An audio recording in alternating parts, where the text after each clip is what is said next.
Heureux de vous savoir fidèle au programme de Nour Télévision. Mesdames et messieurs, bonjour, assalamu alaikum et merci de nous rejoindre dans ce nouveau numéro de ce programme Al Itisol qui n'est autre que la communication multidimensionnelle.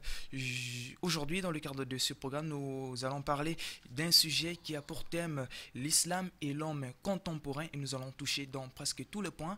Et je reçois l'imam Ibrahim Bouné dans le cadre de cette émission. Il est présent sur ce plateau. Imam, assalamu alaikum, bonjour et bonsoir. Wa alaykum assalam wa rahmatullahi wa barakatuh. Alors, nous restons uniquement dans le point de vue de l'islam. Commençons avec l'égalité entre l'homme et la femme et le rôle des femmes dans les affaires, bien sûr, politiques, dans les affaires commerciales, etc. Parlons bien sûr de cela. Est-ce que l'homme et la femme sont-ils égalité? Alhamdulillahi rabbil alamin wa salatu wa salamu ala ashrafil anbiya'i wal mursalin. À nos téléspectateurs et téléspectatrices, assalamu alaikum wa rahmatullahi wa barakatuh. Oui, par rapport à notre émission qui est la communication multidimensionnelle, nous nous retrouvons aujourd'hui pour peut-être décortiquer les aspects de ce thème pour enfin comprendre le point de vue de la religion musulmane sur plusieurs aspects de la vie. Et parmi lesquels vous venez de poser cette première question, est-ce que la femme et l'homme ou le contraire, ils sont égalitaires dans la religion musulmane? Le Coran ou l'islam en général, lorsqu'il nous parle, il parle d'abord de l'homme. Cet homme qui peut être femme en même temps ou homme en même temps. Allah subhanahu wa ta'ala, sur la base de plusieurs versets coraniques, lorsqu'il parle de l'être humain en tant qu'humain, il parle des honneurs, de l'intelligence, de la raison, de la conscience, etc. C'est la raison pour laquelle nous trouvons dans un verset où Allah il parle plus souvent, il amène les deux sexes en même temps. À titre d'exemple, le Coran lorsqu'il nous dit Ya ayyuhan nas, ô vous les hommes, inna khalaqnakum min dhakari wa untha. On vous a créé d'un homme et une femme. Min dhakari wa untha. Ici, il n'a mis point de différence. Ils sont tous créatures. Ils sont tous honorés. وَجَعَلْنَاكُمْ شُعُوبًا وَقَبَائِلَ لِتَعَارَفُوا. On vous a fait des tribus, des races, des ethnies pour que vous vous connaissiez dans la vie. Donc cette connaissance commence un premier lien entre les deux, la femme et l'homme. On ne peut pas parler d'illégalité dans ces périodes. Ils sont tous pareils. Parce qu'ils ont tous la même mission. Même la même, chacun a sa responsabilité. Mais à un certain niveau de la vie, chacun a des physionomies spécifiques. Chacun a des capacités particulières. En ce moment, nous trouverons qu'ils ne sont pas égaux dans certains aspects de la vie. Alors, vous allez peut-être Voilà. nous donner plus d'explications concernant ces certains niveaux de la vie. Oui, pour expliquer cela, entrons ensemble dans le cadre de la responsabilité. Cette responsabilité de l'homme, sexe masculin, est plus lourde que celle de la femme en ce qui concerne la construction du monde, de la vie. Parce que lorsque Allah nous parle dans un autre verset, Ya ayyuhal nas, ittaqu rabbakum alladhi khalaqakum min nafsin wahida. Craignez votre Seigneur qui vous a créé tous d'un seul âme, qui est Adam alayhi salam. Wa khalaqa minha zawjaha. Après, il en a créé de lui son conjoint, sa femme. Et l'un est la source, l'autre est second. L'un est le principal, l'autre est complémentaire.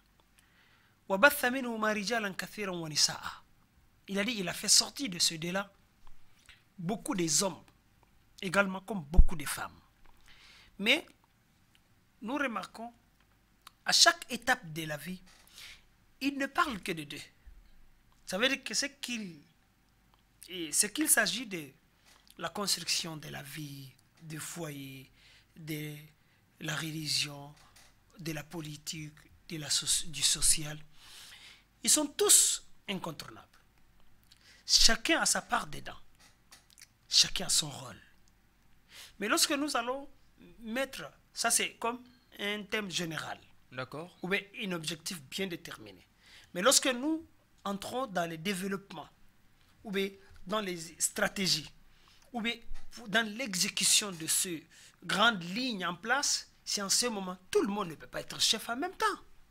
Ça, c'est illogique, incohérent. Alors, dans ce cas, tout le monde ne peut pas être subordonné en même temps. Et dans la vie, il y a des supérieurs, il y a un peu des inférieurs. Il y a des chefs, il y a des supériorités et cette infériorité que nous sommes en train de parler voilà. Entre l'homme et la femme. Entre l'homme et la femme, certaines responsabilités de la vie est toujours léguée aux hommes.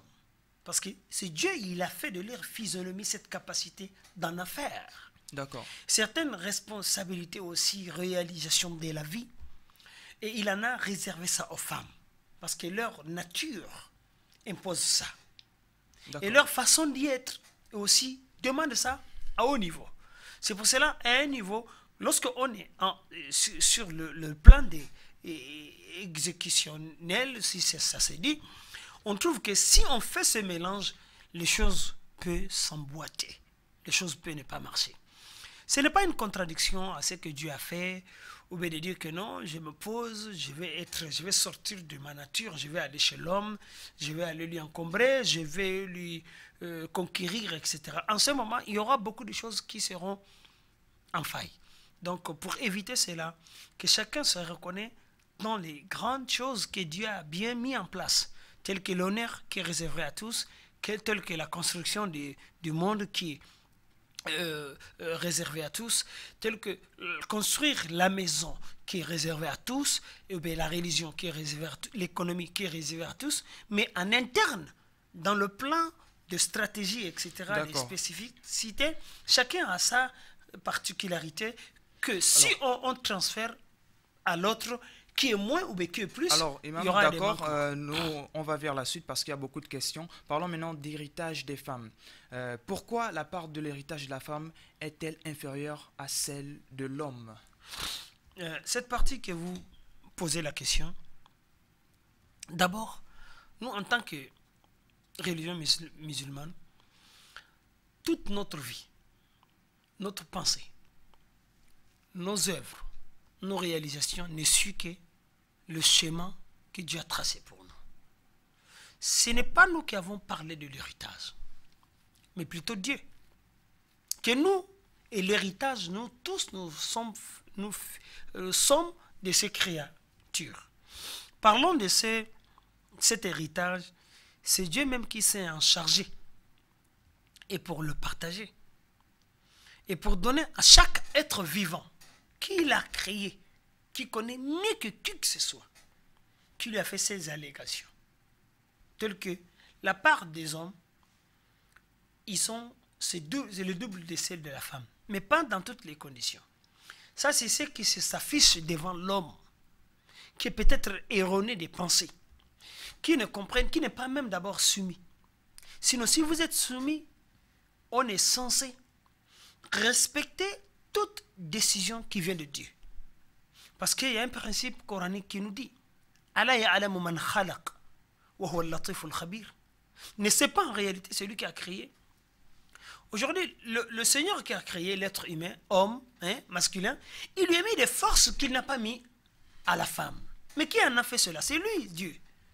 Également, il a mis des choses aussi dans la femme qu'il n'a pas mis à l'homme. Donc, les hommes n'ont pas à s'opposer là-bas.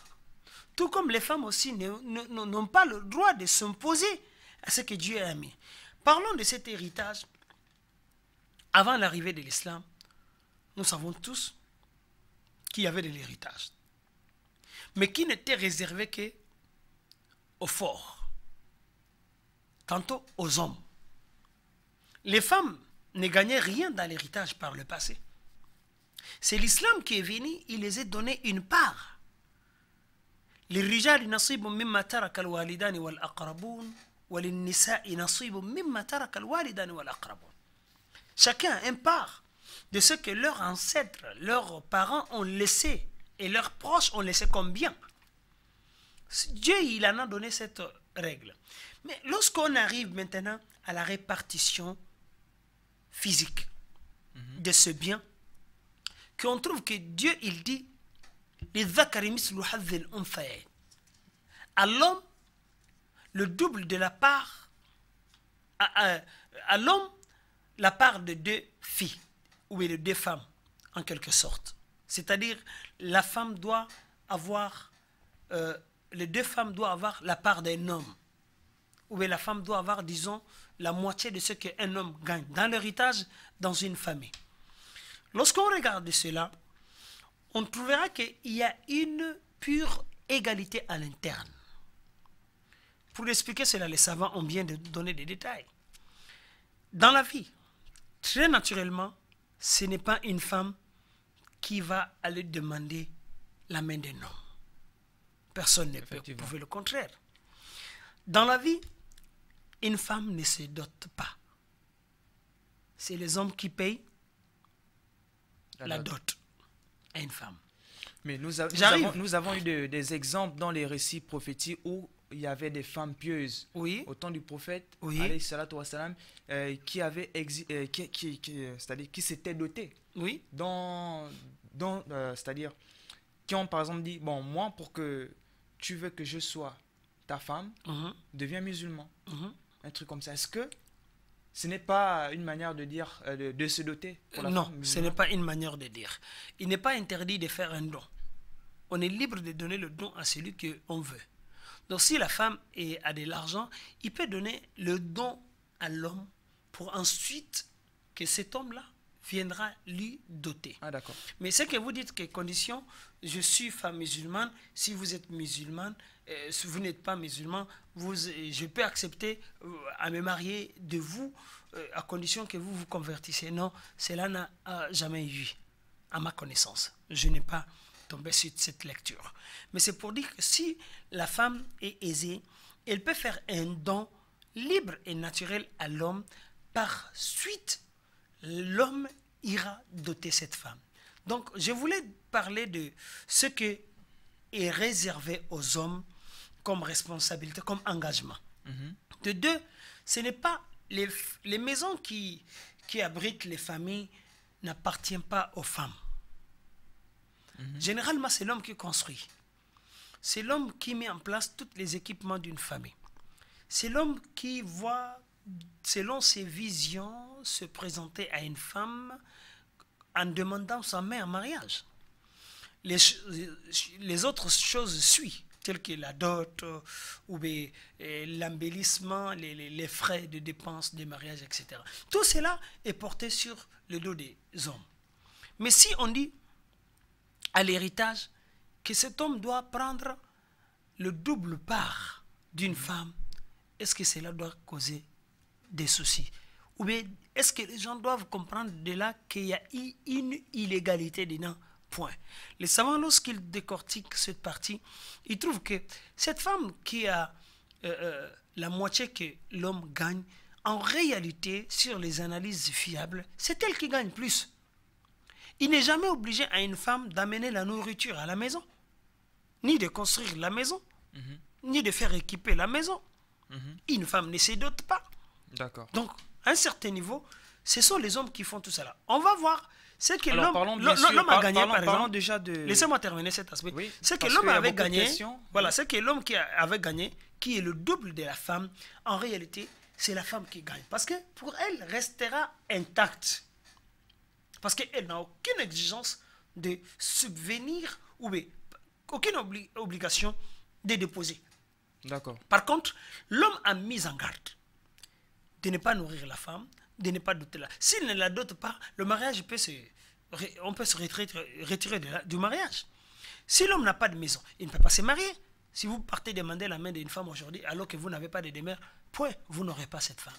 Donc cette charge-là, quand vous voyez, vous trouverez que c'est les femmes qui gagnent plus. Donc c'est une manière de dire que non, cette question qui vient de la part des non-musulmans souvent, qui fait tendance comme si l'islam a fait l'injustice à la femme, n'est pas à sa place. En réalité, c'est de pure égalité. Au-delà de tout cela, nous, en tant que musulmans, Dieu, il sait en charger, d'en partager. D'accord. Nous nous arrêtons là. D'accord. Alors, la femme peut-elle devenir indépendante dans les domaines économiques et financiers? Sinon, pourquoi?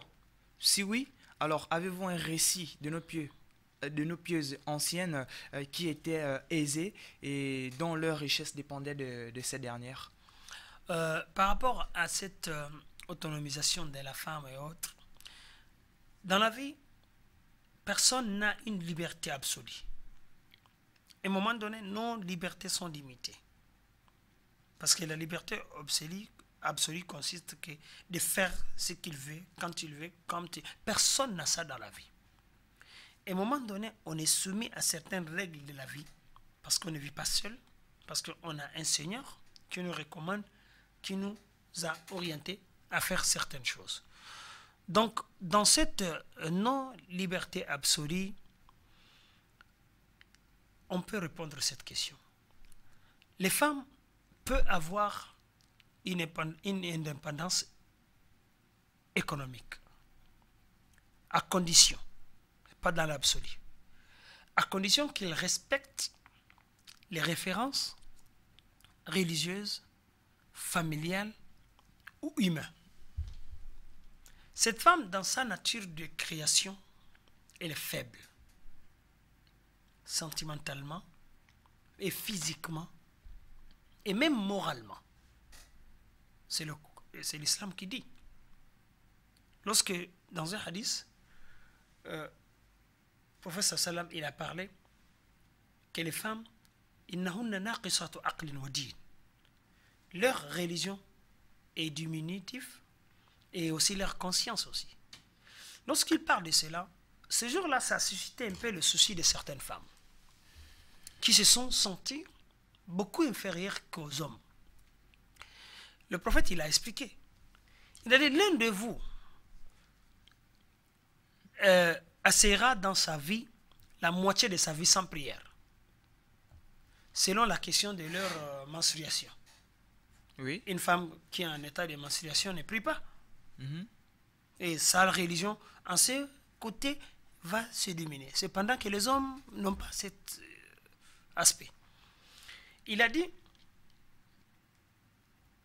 non seulement vous ne gênez, vous ne priez pas à tout moment, et que leur conscience est beaucoup diminuée. Bon, Imam, vous allez revenir sur la question. J'arrive. Concernant l'indépendance de la femme, Oui. c'est-à-dire financièrement. C'est ça que je vais expliquer. Donc, ces principes-là, si la femme veut avoir coûte que coûte cette liberté et indépendance économique, il va devoir d'abord casser beaucoup de règles de la vie.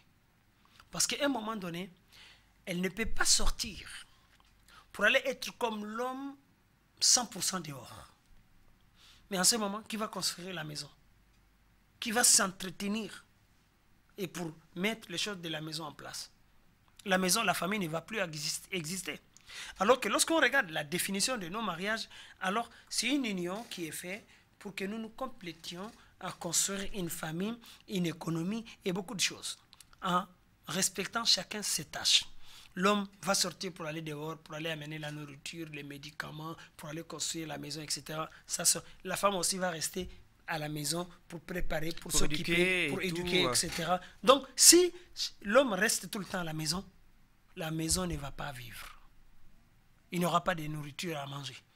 Si la femme aussi passe tout le temps dehors, ça veut dire qu'il n'y a pas une maison. Ah, du coup, nous sommes complémentaires. Chacun a des responsabilités.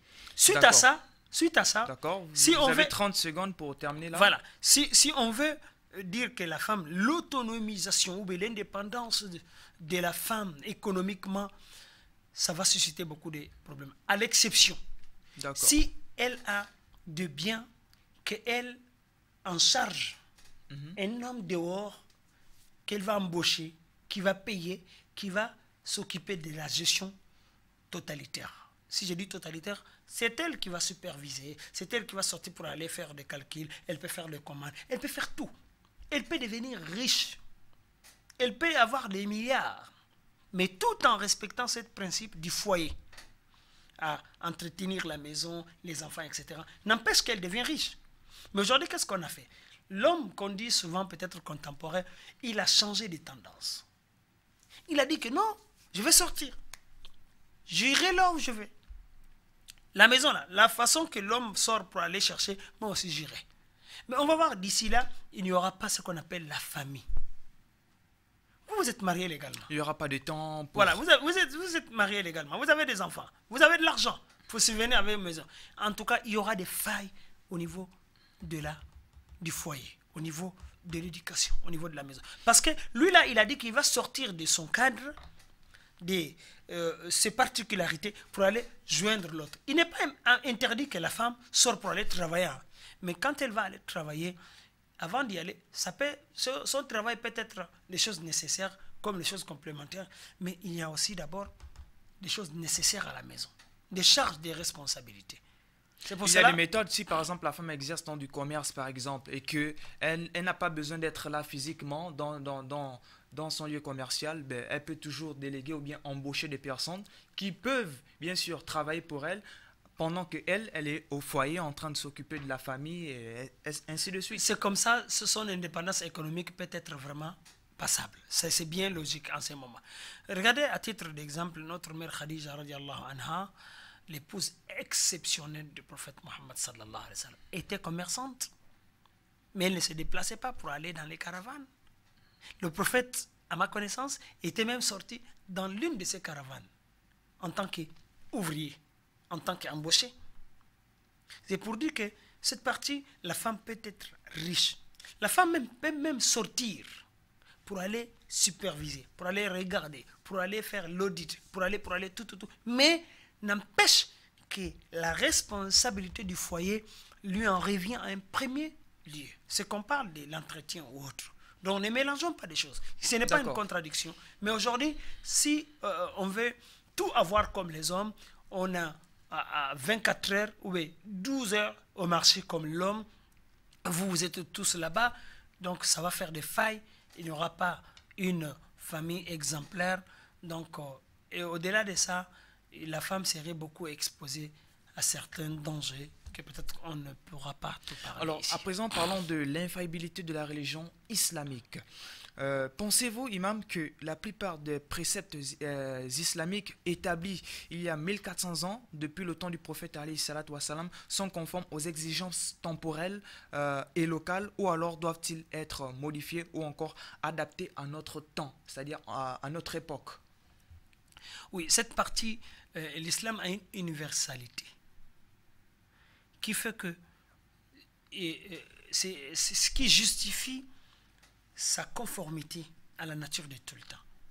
Lorsque Allah parle au messager وَمَا أَرْسَلْنَاكَ إِلَّا رَحْمَةً لِلْعَالَمِينَ وَأَرْسَلْنَاكَ لِلنَّاسِ كَافَّةً, nous ne t'avons envoyé que miséricorde pour tout l'ensemble de l'humanité.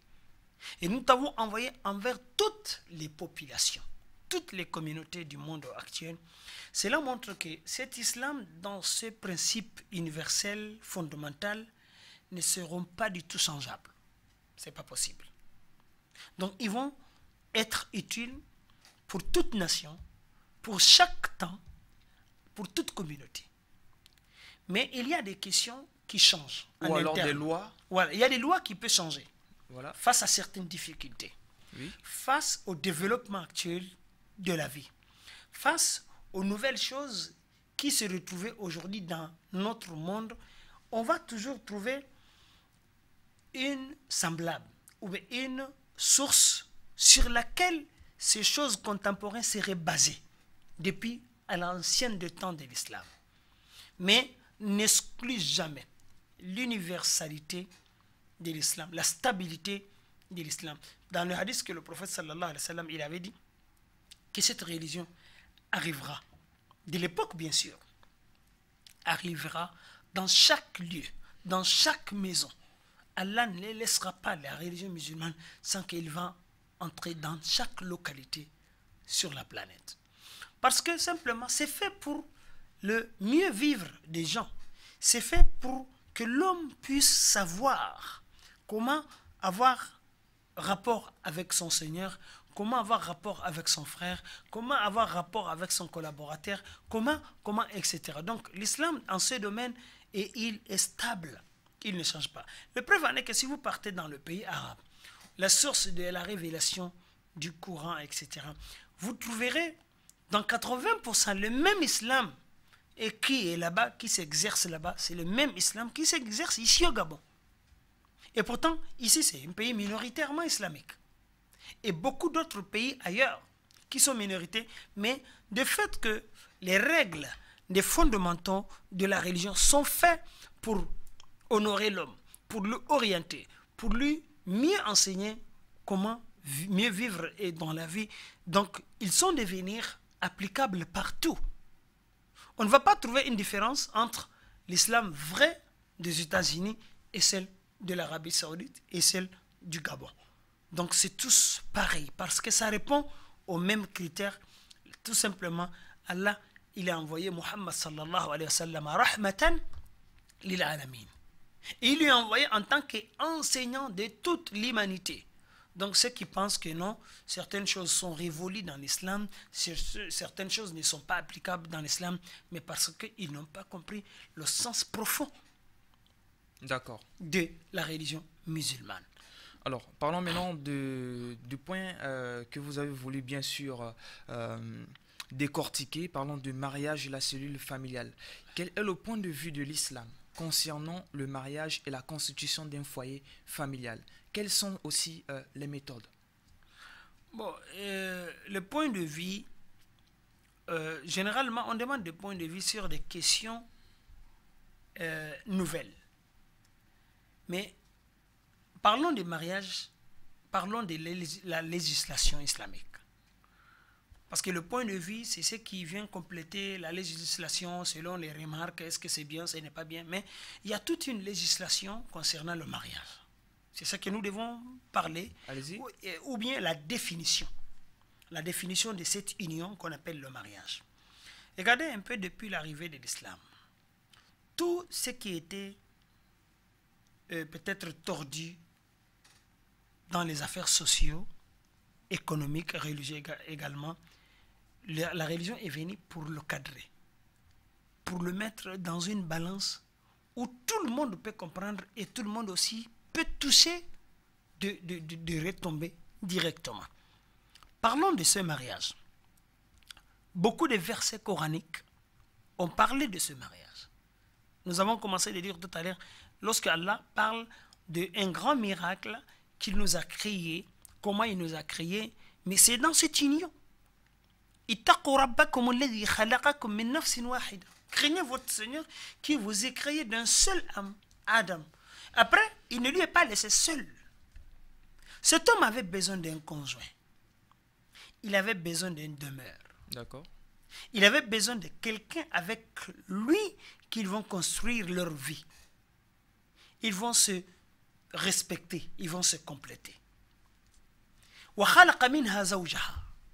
Et il a créé son conjoint de lui, Hawa, notre mère, qu'on appelle Ève, alayhim assalam.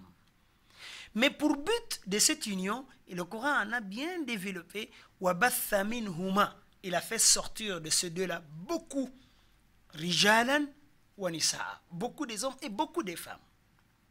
Et pour les progénitures, les productions, les proliférations de ces deux, de cette union. Ça fait partie des objectifs de ce mariage. Pour que, la race humaine reste encore, jusqu'à ce que le moment que Dieu voudra que ça prenne fin. Et aussi que la communauté du prophète devient ce peuple. Ce peuple devient fort, devient vraiment beaucoup de choses. J'arrive. D'accord. Et aussi, cet aspect de mariage, on trouve que tout développement agréable de la vie a une base dans le mariage. Qui dit richesse vient à travers le mariage. Qui dit connaissance, qui dit surpopulation, qui dit développement, qui dit d'avoir un peu de tout ce qu'il faut dans la vie, tout cela naît du mariage entre hommes et femmes. Qu'ils auront des enfants, parce que ce sont des parures de cette vie. Si vous êtes marié à vie, à condition que vous n'aurez pas des enfants, votre mariage n'a aucun sens. Mais il va falloir que demain, vous ayez des enfants. Ces enfants vont vous aider à constituer la richesse les premières ressources, comme on entend des scientifiques, ce sont ces ressources humaines. Lorsque vous êtes beaucoup, il y aura des grands ministres, il y aura des bons députés, il y aura aussi de grands sportifs, il y aura forcément il y aura des grands techniciens, il y aura de grands mécaniciens. Donc, c'est dans la population qu'on aura ça. Alors, cette population, on en trouve comment? Le mariage. Donc, l'islam, il en a visé cela depuis l'ancien des temps. Il a sollicité que les gens se marient. Plus beaucoup. Et pour avoir beaucoup de progéniture. Pour ne citer qu'un seul hadith. D'accord. Le prophète de l'islam, Muhammad sallallahu alayhi wa sallam, il s'est adressé une fois aux jeunes. Il a dit, Ya ma'ashar al-shabab. Ô vous, le groupe des jeunes. Parce que dans cette jeunesse-là, ça trouve que vous êtes beau, vous avez l'énergie, vous avez de l'argent, vous êtes libre, vous n'avez pas assez de ceux de responsabilité et de charge. Il a dit, Man istata'a minkumul ba'ata. Quiconque parmi vous a la capacité physique, morale et physionomique, il lui donne même une impérative qu'il se marie rapidement. Mais malheureusement, je vous vois aujourd'hui, vous êtes célibataire. Il dit qui se marie, parce que ce mariage-là vont lui fermer les yeux de ne pas regarder n'importe qui pour aller tomber dans les dérives. Ça va lui garder aussi sa chasteté. Il ne va pas commettre l'adultère là-bas. Il ne va pas utiliser son énergie là-bas.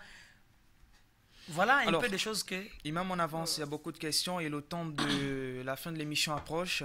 On ne peut pas parler de mariage en islam et mettre en marge le problème du divorce. Ouais. Comment l'islam perçoit-il le divorce? Bon, écoutez, cette question me semble un peu difficile. Pendant que nous parlons de mariage, on n'a pas encore terminé, on n'a pas encore donné toutes les causes, les raisons, les attentes d'un mariage, les développements, qu'est-ce que le mariage impacte positivement dans la vie. Je préférerais que... Nous avions plusieurs questions qui vont dans différents domaines de la religion. D'accord. On ne peut pas rester se figer seulement sur un seul thème. D'accord. Alors, le thème du jour, ce n'est pas le mariage. Oui. Donc, voilà. Expliquez-nous un peu la question du divorce. D'accord. Je souhaiterais que vraiment qu'on développe beaucoup plus le mariage et ensuite on va arriver sur le divorce. Parce que le divorce, c'était une séparation, c'est quelque chose de péjoratif. Effectivement, nous avons besoin de connaître comment est-ce que cela se passe. D'accord. N'empêche que je donne un petit point de vue seulement. D'accord, il n'y a pas de petit problème. Avis juridique. La séparation, souvent, tu as parlé ça dans le Saint-Coran. Il a même donné des règles. Et comment se séparer et comment... Parce que n'oublions pas que le mariage est fait pour l'union, pour le développement, pour l'entraide, pour la solidarité. Mais il arrive que des choses peuvent tourner autrement. Voilà, tourner autrement, s'impliquer dans le mariage sans que cela ne soit ambitionné. C'est-à-dire la volonté de qui que ce soit. C'est cependant pour ne pas vivre en vain dans l'inaction, dans l'inimportance, etc., mettons fin à cela. C'est là où le divorce va se présenter. Le divorce, beaucoup souvent, c'est pour solutionner, mais pas pour détruire. Donc, si vous savez les principes que le mariage est fait pour construire, comprendre, partager, c'est très important de savoir parce qu'aujourd'hui, des gens procèdent mal.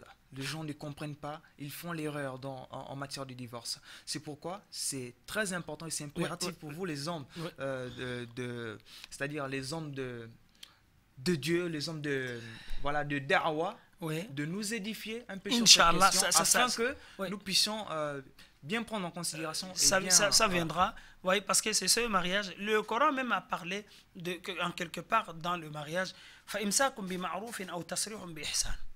Donc, dans le cadre du mariage, il a dit, s'il arrive que vous ne vous entendez pas, les principes communs ne sont pas inattendus, ne sont pas vraiment unanimes, etc.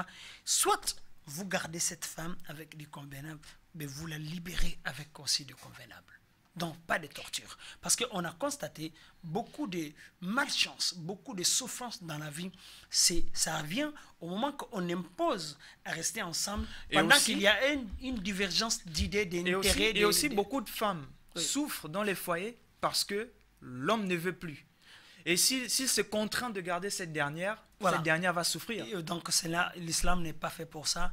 L'islam a interdit toutes les formes de l'injustice. C'est pour cela le divorce vient à titre de solution, comme il a dit, wa in yatafarraqa.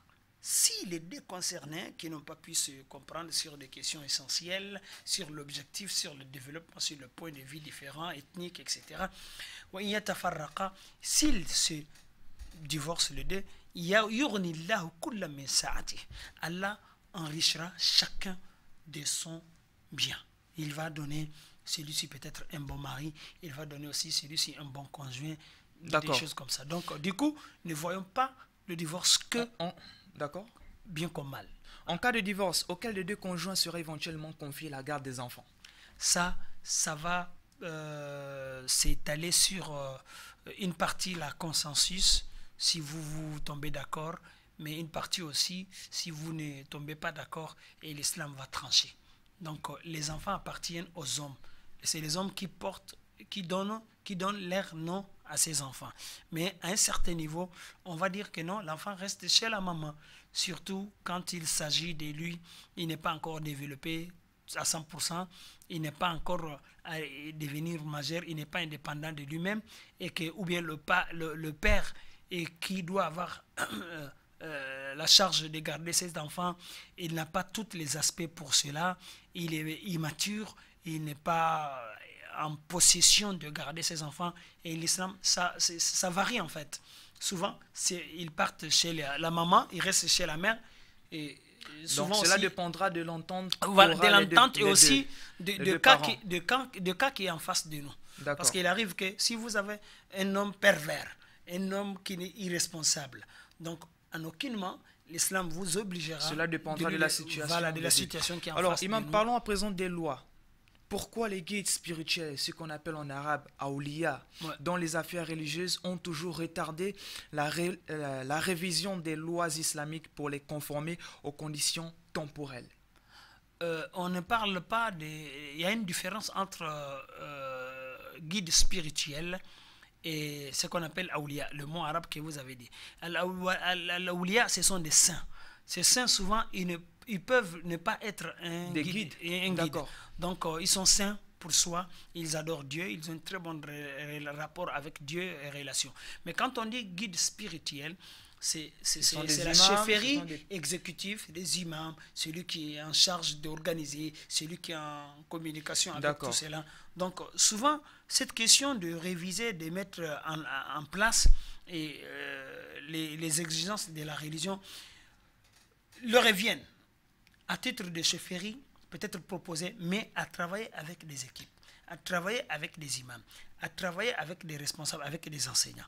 Il n'est pas seul, il a ses collaborateurs, il doit qu'ils se réunissent avec eux, ils étudient les cas, et ils posent les problématiques et les solutions, ils en discutent tout cela. C'est dans toutes ces révisions, cette révision, et il sera net des consensus, des attentes, des points de vue de leur clan. Donc, à savoir qu'ils sont aussi une partie de la population. Ils ne sont pas tous la population. Parce qu'il n'y a pas qu'une seule religion. Il y a plusieurs religions. Donc, c'est un facteur de développement. Ils ont une responsabilité. Ils ont la main de maîtrise sur un bon nombre de la communauté. Donc, je crois que si vous parlez à que ceux-là prennent des décisions à leur niveau pour pouvoir le proposer ou tantôt imposer à la population qu'ils ont la charge de leur cadre, ça serait très difficile. Mais ils sont une partie seulement de la population. Ils doivent gérer leurs affaires correctement. Ensuite, les autres aussi gèrent leurs affaires correctement. Parce que de toute façon, leur tête-là, les leaderships religieux, ils vont se croiser quelque part. Ils vont exposer leurs différents points de vue selon leurs croyances et leur appartenance. C'est tout cet ensemble qui sera harmonisé avec peut-être des autorités exécutives en place et pour en prendre en compte les décisions, les propositions, également des solutions. Alors, dernière question, Imam, ne pensez-vous pas que l'erreur commise par les jeunes diplômés musulmans qui se détournent de la religion est due aux lois aérées ne pouvant se conformer au monde d'aujourd'hui, à la fois industriel et scientifique? Bon, ça, souvent, ce sont des questions, il y a un peu de sensibilité dedans. Normalement, quelqu'un qui est diplômé, quelqu'un qui a fait des bons parcours, des parcours complets, normal, il n'est pas du tout facile qu'il sorte dans le cadre normal de la religion. Donc c'est qu'il y a un problème. C'est pour cela que je parle de la sensibilité de cette question. Mais à mon humble avis, toute personne qui a pris la science de la religion, de l'économie, même politique, du social, correctement, depuis à bas âge, il a respecté le parcours normal. Il me semblerait très difficile que lui sorte dans le cadre de la logique. Ça, c'est mon point de vue personnel. Mais souvent, quand vous voyez peut-être l'incompréhension, la rébellion, ou bien le manque de considération de chefferie ou autre, on trouve que selon le parcours normal, il y avait un problème. Oui. Donc c'est là où... C'est-à-dire que peut-être au départ, l'intention était détournée de celle de... L'intention peut être détournée, comme la formation peut ne pas être acquise. D'accord. Parce que si vous n'avez pas quelque chose, vous ne pouvez pas le donner. Donc pour moi, il faut peut-être se retrouver avec cela, que vous dites que aérés ou diplômés qui ont toujours problèmes avec, il faut communiquer, il faut s'asseoir avec cela, il faut discuter. Quel est le problème? Quelle est la formation réelle qu'ils ont fait? Je crois que si on a la religion qui appartient à Dieu, qui nous enseignait de tout ce que nous devons faire dedans, qu'on a des chefs qualifiés de décortiquer aussi cette religion, des principes communs d'ailleurs, et que quelle que soit la situation qui est en face, nous allons trouver des solutions. Nous allons trouver des points d'entente pour construire. Parce que la science est faite pour construire, pas pour détruire. Si on trouve un bon nombre de personnes qui viennent, qui n'arrivent pas à se comprendre avec leur milieu, donc ça suscite vraiment des soucis et des questions à poser. Mais est-ce qu'en réalité, la formation est acquise? Le niveau est là? Les principes de la religion sont stables? Parce que la religion n'est pas faite pour détruire, hein. Ça fait plutôt pour construire, pour organiser la vie, pour faire soutenir les gens, pour faire respecter l'homme et pour lui amener au bon port, pour lui développer. Donc il y a trop de choses dedans, mais la question reste sensible. Merci beaucoup Imam pour toutes ces précisions. C'était un plaisir pour moi de vous recevoir dans le cadre de cette émission. Ça fait très longtemps d'ailleurs et je tiens à m'excuser auprès des téléspectateurs de Nour Télévision. On vous donne rendez-vous très prochainement dans le cadre de ce programme et dans un nouveau numéro de la communication multidimensionnelle. Sur ce, assalamu alaikum wa rahmatullahi wa barakatuh. Ce programme prend fin, mais par contre, les programmes de Nour Télévision, eux, continuent et très bon suite de programme. Assalamu alaikum wa rahmatullahi wa barakatuh.